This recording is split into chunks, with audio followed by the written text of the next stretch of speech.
Hello students, a very good morning to all of you. In today's video lecture we are discussing about strategic management process. ठीक है, तो formulation जो होता है strategy का, उसमें ना सिर्फ इन्वॉल्व होता है स्टेटमेंट ऑफ ऑर्गेनाइजेशनल गोल्स, बल्कि स्पेसिफाई होते हैं कुछ ways of accomplishing them.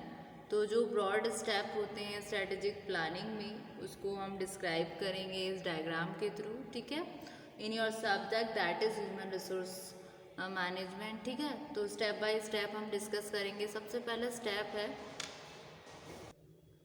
Determination of mission और पर्पस। ठीक है, तो इसमें क्या करना है, स्ट्रेटेजिक प्लानिंग प्रोसेस स्टार्ट कब होती है, जब हम बिजनेस का जो मिशन है, जो टेंटेटिव पर्पस है जिसको हमें परस्यूट करना है फ्यूचर में, उसको हम डिटरमाइन कर लेते हैं, यानी कि उसका हम पूरी तरीके से निर्धारण कर लेते हैं। ठीक है, तो ये रिप्रेजेंट करता है कहीं ना कहीं ऑर्गेनाइजेशन का एक लॉन्ग टर्म विजन को, कि ऑर्गेनाइजेशन आखिर में क्यों एग्जिस्ट है, क्या चाहती है, और इस तरीके से कहीं ना कहीं ये सर्व करेगा एक source of inspiration from which flows the life of the organisation. तो जहाँ पर क्लियर स्टेटमेंट होगा ऑर्गेनाइजेशन के मिशन का, वो उनको हेल्प करेगा आइडेंटिफाई करने के लिए उन फंक्शंस को जिससे वो परफॉर्म कर सकते हैं सोसाइटी के लिए, और जो कि एक बेसिक कैरेक्टर और फिलॉसफी है। तो फर्स्ट पॉइंट आता है आपका डिटर्मिनेशन ऑफ मिशन और process purpose.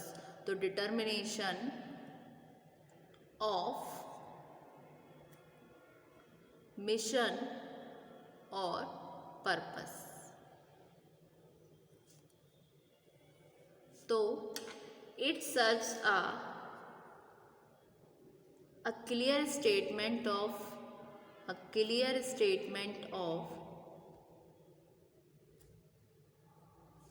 organization's mission would help to identify the functions it performs for the society and also its basic character and philosophy। Clear.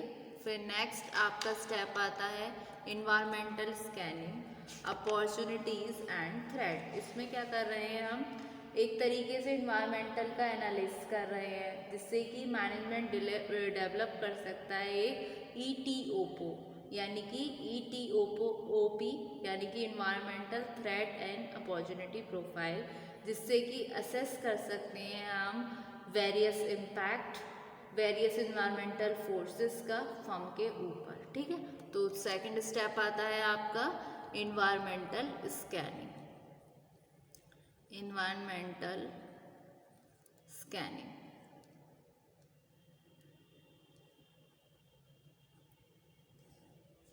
ठीक है, तो थ्रू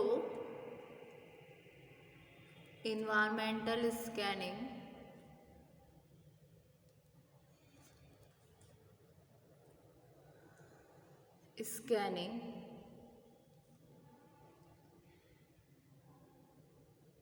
या फिर इसको बोल सकते हैं environmental analysis, the management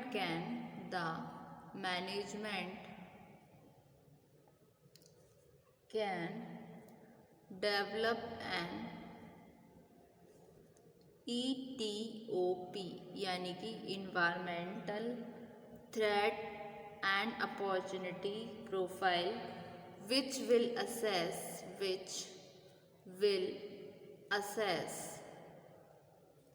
the impact of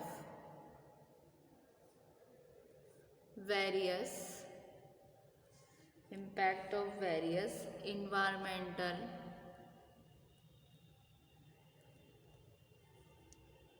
forces on the firm। ठीक है, फिर नेक्स्ट आता है आपका जो थर्ड स्टेप है organisational analysis, organisational analysis.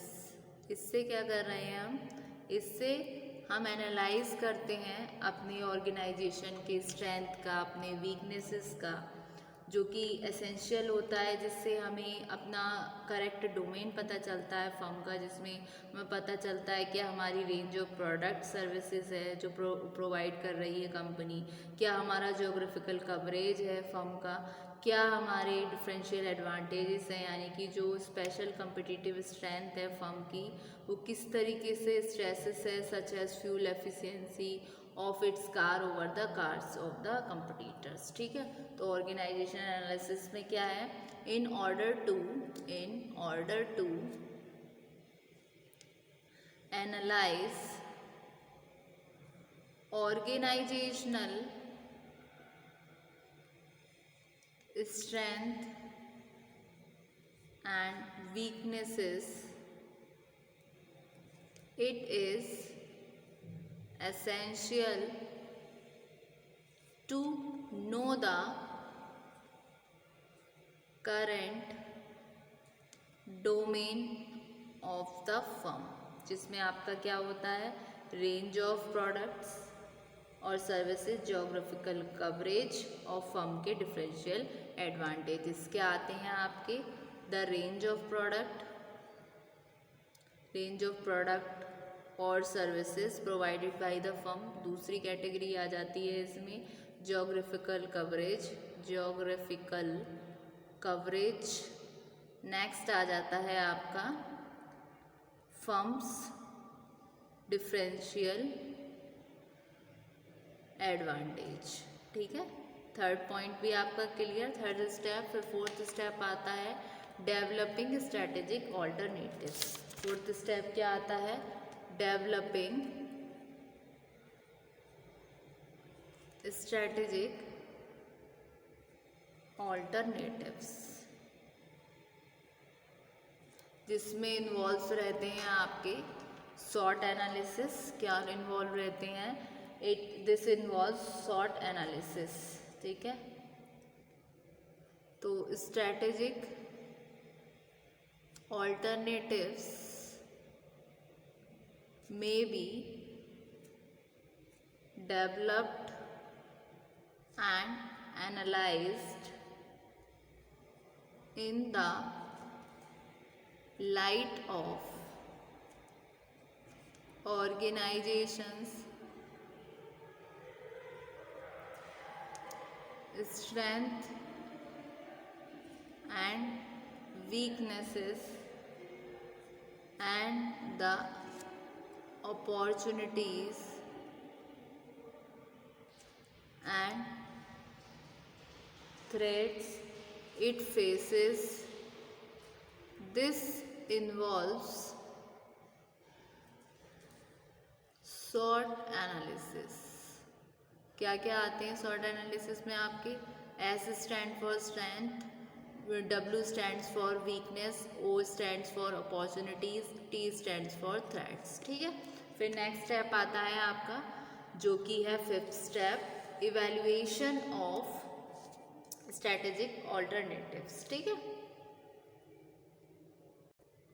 Fifth step आता है student evaluation of strategic alternatives. इसमें क्या होता है, हर स्टेप को, हर स्ट्रैटेजिक ऑल्टरनेटिव की अपनी खुद की मेरिट्स होती हैं, ऐसी डिमेरिट्स भी होती हैं, तो उनको ज़रूरत होती है कि उनको एनालाइज किया जाए केयरफुली तरीके से। तो मैनेजमेंट यूज़ करता है बहुत सारे क्वांटिटेटिव टूल्स ऑफ एनालिसिस, जैसे कि आपके PERT हो गए, CPM हो गए, रेशियो एनालिसिस हो गए, लीनियर प्रोग्रामिंग हो गए, इस तरीके से। ठीक है, तो for the choice of best alternative, the management can also use quantitative tools of analysis such as PERT, CPM, ratio analysis, linear programming,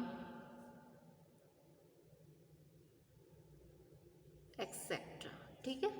फिर नेक्स्ट आता है आपका 6th स्टेप, जो कि है चॉइस ऑफ स्ट्रैटेजिक ऑल्टरनेटिव या फिर फॉर्मुलेशन ऑफ स्ट्रैटेजी। तो 6th स्टेप क्या आता है आपका, चॉइस ऑफ स्ट्रैटेजिक ऑल्टरनेटिव और फॉर्मुलेशन ऑफ स्ट्रैटेजी। ठीक है, इसमें क्या करते हैं, ये स्टेज होती है स्ट्रैटेजिक चॉइस में अप्रोप्रिएट स्ट्रैटेजी को चूज़ किया जाता है, फिर अटेनमेंट होता है स्पेसिफाई ऑब्जेक्टिव का, इस तरीके से। ठीक है, तो कुछ अदर फैक्टर्स जो जो इन्फ्लुएंस कर रहे हैं, इस तरीके से चॉइस किया हमने स्ट्रैटेजिक ऑल्टरनेटिव और फॉर्मुलेशन ऑफ स्ट्रैटेजी। फिर नेक्स्ट स्टेप आता है आपका जो 7th स्टेप है, इसमें क्या करना है, हमें इम्प्लीमेंट करना है स्ट्रैटेजी को। तो इम्प्लीमेंटेशन ऑफ स्ट्रैटेजी, इसमें किस तरीके से स्ट्रैटेजी को फाइनलाइज किया गया, किस तरीके से उसको लागू किया गया, कैसे इनकॉर्पोरेटेड होगी ऑर्गेनाइजेशन में, ये सारा। इसमें बहुत सारे टैक्टिकल प्लान्स हो गए, प्रोग्राम्स, बजट्स, ये सारा कंसीडर्स किया जाता है। ठीक है, फिर नेक्स्ट आता है आपका लास्ट जो स्टेप है 8th स्टेप, जो कि है evaluation of strategy. Evaluation of strategy जो लास्ट फेज है, इसमें स्ट्रैटेजिक मैनेजमेंट क्या करती है, कंसर्न करती है अप्रेजल का, इम्प्लीमेंटेशन ऑफ स्ट्रैटेजी, और मेजरमेंट करती है एक्चुअल ऑर्गेनाइजेशन परफॉर्मेंस को। ठीक है, तो ये होता है आपका last step, evaluation of strategy. ठीक, तो ये था आपका स्ट्रैटेजिक मैनेजमेंट का प्रोसेस। ठीक है, तो होप सो स्टूडेंट आज के वीडियो लेक्चर में आपको ये पूरा प्रोसेस समझ आया और इसका ईच स्टेप समझ आ गया होगा। ठीक है, तो thank you so much student.